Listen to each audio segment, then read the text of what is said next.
비전과 진보의 이름, 야긴 건축. 1994년 이후 전국의 수많은 교회를 설계, 감리해온 야긴 건축. 교회 건축을 위해 쌓아온 25년여의 노하우와 설계 철학으로 최고의 명작을 탄생시킬 것입니다. 설계에서 완공까지 교회 건축의 믿음직한 동역자가 되겠습니다. 교회 건축의 시작과 완성은 야긴 건축과 함께 하십시오. 오늘 피행 강의는 저번 주에는 우리가 설계자 선정 방법 살펴봤고, 오늘은 입찰에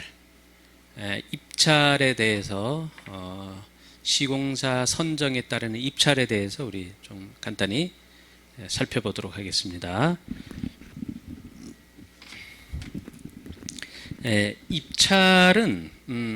입찰이라는 정의는 시공사를 선정하는 단계를 말해요. 시공사를 선정하는 단계입니다. 교회 건축의 과정을 쭉 이제 설명드리는 거예요. 프로세스를. 설계자가 선정이 되면 그 다음에 하셔야 될 것은 시공회사를 선정해야 되잖아요. 왜냐하면은 시공자가 설계 도면대로 공사를 해 나가는 거니까. 그래서 시공자 선정은 굉장히 중요해요. 설계가 아무리 완벽하더라도 시공자가 그걸 잘 구현해내야 되기 때문에 품질의 성과는 이제 건설회사들의 기술력과 그들의 손에 달려 있다. 이래도 과언이 아닙니다. 그래서 입찰 단계의 과정을 우리가 쭉 한번 살펴보고, 교회를 준비하는 교회는 이런 단계로 시공회사를 우리가 선정하구나, 이걸 잘 아는 시간이 됐으면 좋겠어요. 첫 번째는 입찰 공고를 해야 돼요. 우리 교회가 500평을 건축한다. 교회에 실적이 있는 분들은 응찰해 주길 바란다 라는 이제 공고를 하는데, 이 공고가 몇 가지 방법이 있는데 가장 현실적인 방법은 뭐냐면, 이제 몇 가지만 제가 살펴볼게요. 신문에 공고하는 방법이 있고, 또 수소문을 해서 교회를 잘 짓는 건설회사를 한 3-4군데를 정해서 그분들만 초청해서 입찰을 하는 방법이 있고, 크게 보면 이런 2가지예요. 근데 첫 번째, 그냥 무작위로 신문에 공고를 하면 많은 건설회사가 이제 온단 말이죠. 그럼 그 회사가 과연 교회를 잘 짓는지 또 실적을 있는지 이걸 분별하는데 많은 에너지가 소모가 됩니다. 그래서 교회의 적절한 방법은 교회의 실적을 가진, 그 다음에 교회의 그 좀 좋은 소문이 있는 이런 표본 샘플링을 해서 한 3개에서 4개의 시공자를 잠정 선정을 해서 이분들에게 초청을 하는 거예요.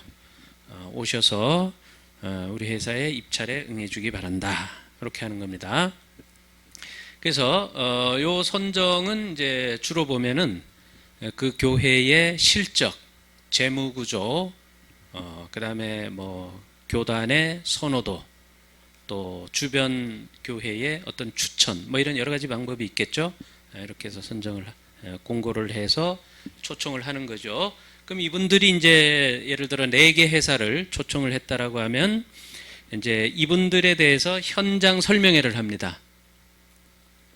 이분들을 이제 초청을 하셔가지고 설명회를 하는데, 설명회를 할 때는 입찰 지침서를 나눠줘야 돼요. 입찰 지침서. 이 지침서에서는 크게 몇 가지가 있는데, 공사의 공사 범위,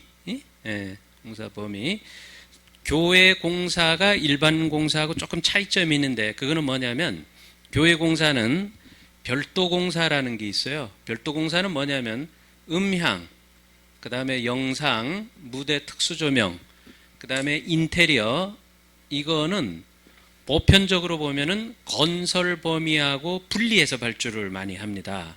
왜 그러냐면 이건 조금 특수 범위예요. 시공회사가 건설하기에는 조금 특수 범위입니다. 그래서 요거는 교회가 직접 발주를 하거나 별도로 이제 공사 범위에서 별도로 구분을 하죠.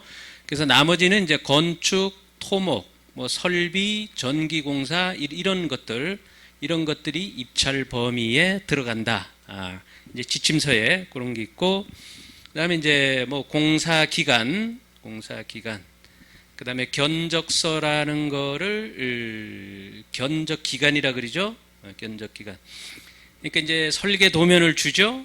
그다음에 시방서 이런 자료를 이 초청한 이 회사에게 주고 그걸 토대로 건축비를 계산하는 거예요. 이분들이 그래서 교회에 제출을 하는데 그 기간은 보통 한 3주 정도. 3주 정도 주면 이분들이 이제 비용을 다 뽑습니다. 그래서 이제 교회에 제출을 하게 되죠. 그래서 설명회를 하고 이분들이 이제 견적을 뽑아서 제출을 하면 이제 검토를 해야 되겠죠. 이분들이 뽑은 것이 누락이 있는지 또 과대 계산한 것은 없는지 이렇게 해서 이제 검토를 하게 되죠. 이 검토는 누가 제일 검토를 잘하냐 하면 이 건물을 설계한 설계자가 가장 검토를 잘 하죠. 그래서 교회에서는 이 설계자에게 건설회사들이 견적서가 오면 이거를 좀 검토해 달라 이렇게 의뢰를 하는 것도 좋은 방법입니다. 견적 검토를 하셔야 되고, 그 다음에 검토를 하셔가지고 4개 회사가 이제 응찰을 했는데 이곳에서 우선 협상 대상자를 이제 정하시는데 한 2개 회사 정도 이 검토한 거에서 우리 교회 예산이나 또 견적을 충실하게 뽑은 그 견적의 내용 이걸 토대로 2개 회사를 압축하는 거죠. 압축해가지고 이 2개 회사를 대상으로 보통 이제 V라는 단계를 해요. V라는 단계는 밸류 엔지니어링의 약자인데 이거는 뭐냐면 건축비 절감 단계입니다. 자, 예를 들어서 이 2개 회사가 처음에 응찰을 해서 예를 들어 볼까요? 우리 교회는 100원에 줘야 되는데 예산이 100원밖에 없는데 막상 받아보니까 120원이 나온 거예요. 20원이 많이 나온 겁니다. 그럼 20원을 좀 줄여야 되죠. 그 공사비를 절감하는 단계. 이게 이제 V 단계인데 요거는 이제 어떻게 두 번째 또 한번 이제 입찰 아닌 입찰을 진행을 하는데 자, 건축비를 이 2개 회사가 나름대로 그간의 노하우나 기술적인 여건을 발휘해서 공사비를 절감한 안을 좀 제출해 달라. 절감안이에요. 절감안. 그러면 시공회사는 예를 들어 외부 재료가 뭐 화강석이다 아니면 무슨 패널이다 이랬을 때 또 저쪽 뒤쪽은 보이지 않을 경우에도 설계도서에는 예를 들어 돌로 되어 있지만 이거를 조금 금액이 낮은 단가로 조정을 한다든지 또 건물의 시스템을 조정한다든지 내부 재료를 조정한다든지 여러 가지를 동원해서 절감을 하는 거죠. 요 단계를 다시 받아보는 거예요. 시공회사한테. 요건 한 1주 정도 이분들이 이미 견적을 뽑았기 때문에 뭐 3주까지 줄 필요가 없이 한 1주 정도 보면 이분들이 이제 이 절감안을 이제 제출을 하죠. 그래가지고 최종 시공사를 이제 선정하는 겁니다. 선정해서 이제 착공이 들어가게 되는데 요 과정까지가 입찰의 아주 기초적인 단계예요. 이런 단계로 진행이 되는데 자, 그럼 이 단계에서 가장 중요한 점을 이제 말씀드리려고 해요. 아, 입찰은 이런 내용으로 이루어지는구나. 이렇게 보여지는데 자, 이 입찰 과정에서 이제 좀 세부적으로 들어가서 이제 아주 중요한 내용 몇 가지를 우리가 꼭 좀 얘기하고자 합니다. 뭐냐면 자, 첫 번째 입찰 단계에서 시공회사에게 반드시 고지하거나 주지해야 될 내용이에요. 주지해야 될 내용이 뭐냐면은 첫 번째 우리 교회를 지을 현장 대리인 이걸 현장 소장이라 그러죠. 현장 소장의 경력 관계, 그 다음에 교회의 실적 관계를 언급을 해야 됩니다. 자, 우리 교회 천평 지려고 하는데 귀 회사가 선정이 되면 우리 교회 현장 소장은 뭐 경력이 10년 이상 차 된 분을 파견해야 된다. 교회 실무 경험이 뭐 예를 들어 3개 이상 교회를 한 분이어야 된다라는 현장 대리인의 경력과 실적에 대한 것이 언급이 돼야 돼요. 입찰 지침서에 나와야 될 내용입니다. 그래서 거기에 응찰한 건설회사들이 이 교회의 시공자로 선정이 되면 현장 소장은 이런 사람을 파견해야 되는구나라는 것이 언급이 되고, 이제 최종 여기 이제 견적서를 만들어서 교회에 제출하는 서류 항목에 이제 이게 들어가야 되는 거예요. 자, 이게 왜 중요하냐면 회사는 뭐 아주 더할 나위 없이 좋지만 실제 이 교회를 운영해 나가고 시공을 하는 분은 누구냐면 현장 소장이에요. 현장 소장. 그러니까 아무리 좋은 회사들에도 현장 소장이 아주 좀 실력이 못하고 경력이 좀 낮고 이런 사람이 오면 굉장히 어려워지는 거예요. 교회는 그 회사를 보고 선정을 한 거지 현장 소장을 보고 결정을 안 한다는 겁니다. 그게 맹점이에요. 그러나 여러분, 전투가 벌어지면 누가 전투해요? 별 사단장이 전투 안 합니다. 중대장, 소대장이 전투하잖아요. 현장에서 동일합니다. 현장 대리인이 이 본교회를 짊어지고 나갈 뿐이다. 따라서 이분의 캐리어와 경력이 대단히 중요하다라는 겁니다. 공사를 하게 되면 주변에 민원이 일어나고 막 예측 불가능한 현상들이 막 튀어나오죠.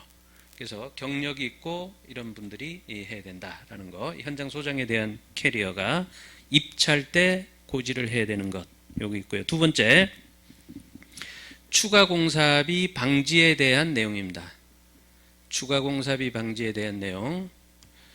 대부분의 교회가 건설회사하고 마찰이 일어나서 서로 이렇게 불편함을 겪는 교회를 상담이 와서 가서 상담을 해보면 거의 한 60-70%는 이 항목 가지고 교회하고 시공회사가 많은 어려움을 겪고 있어요. 추가 공사비. 자, 이거는 뭔 내용이냐면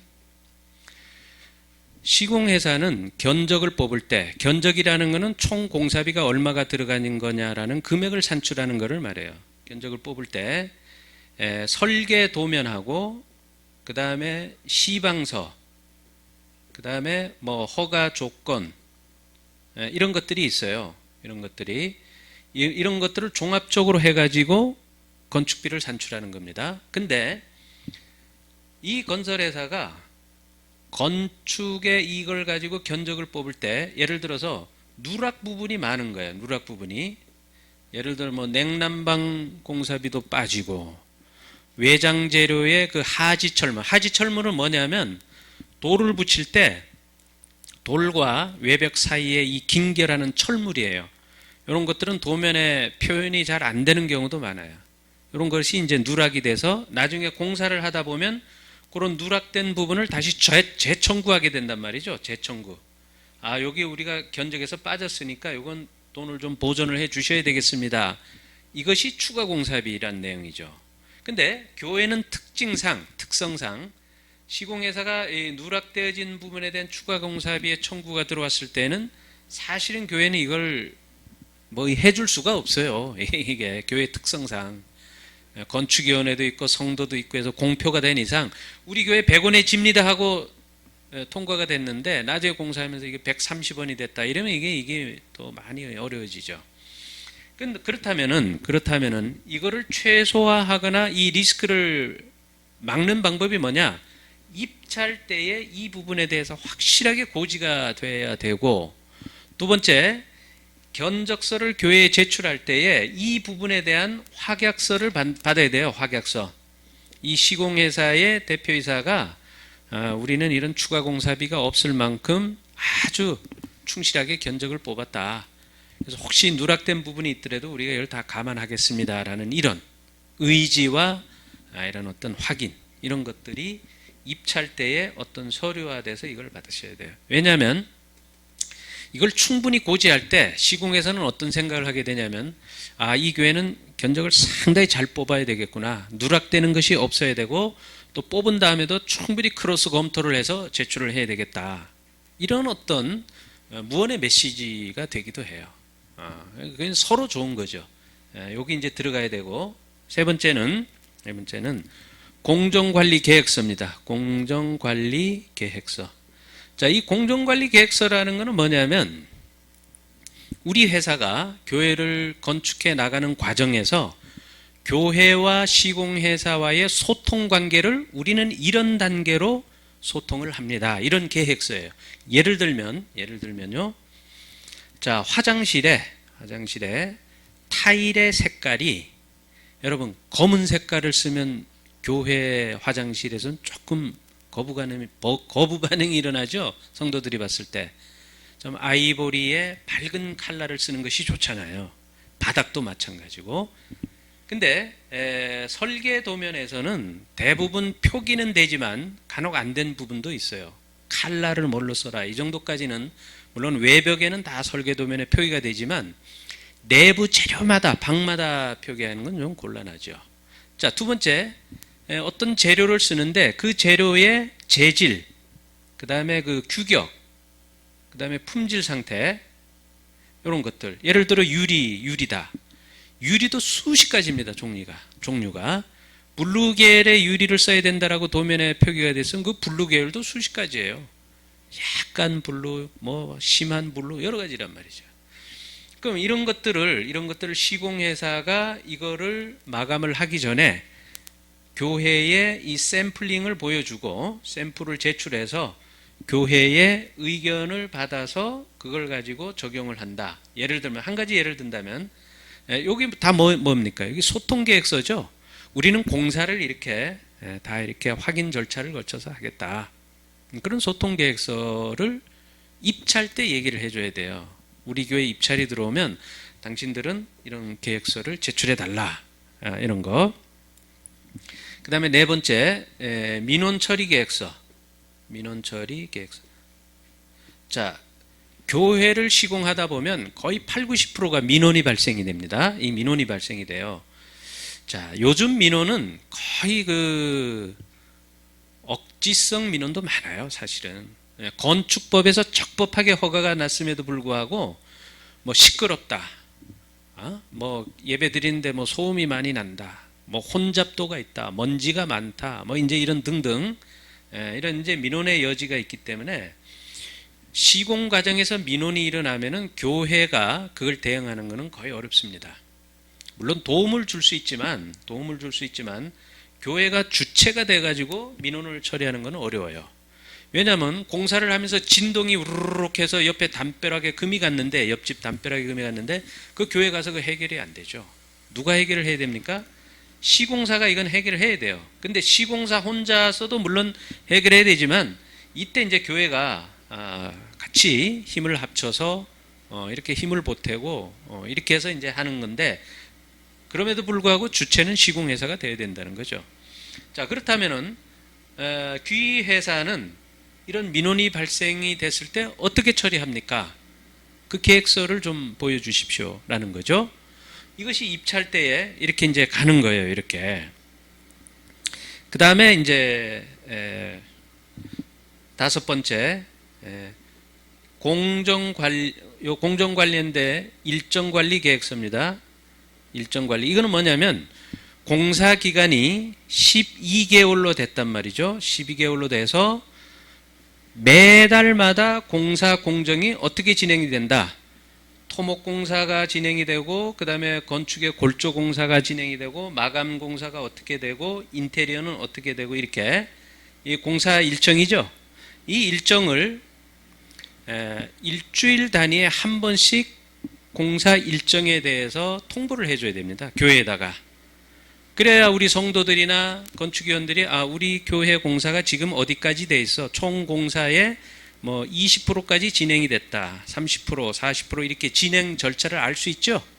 그리고 입당 예정일도 또 우리가 크로스 체크할 수 있고, 이거를 건축주와 교회가 이제 월별로 주별로 이렇게 쭉 체크를 하게 되면 서로 좋아요.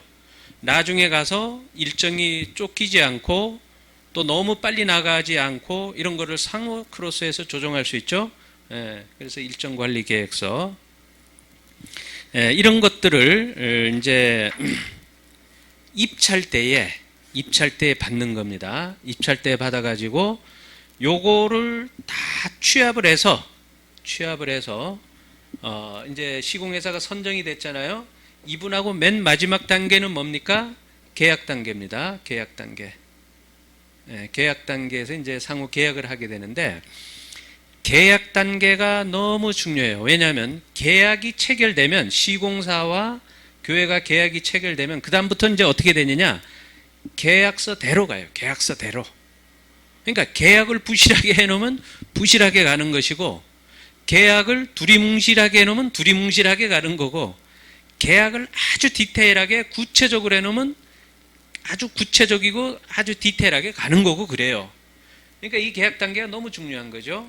너무 중요한 거예요. 그런데 우리 교회에 지금 우리 한국교회 입찰을 자세히 들여다보면은 이 계약서가 시공회사가 만들어 놓은 계약서하고 특약서, 특약서, 거기에 도장 꽝꽝 찍는단 말이에요.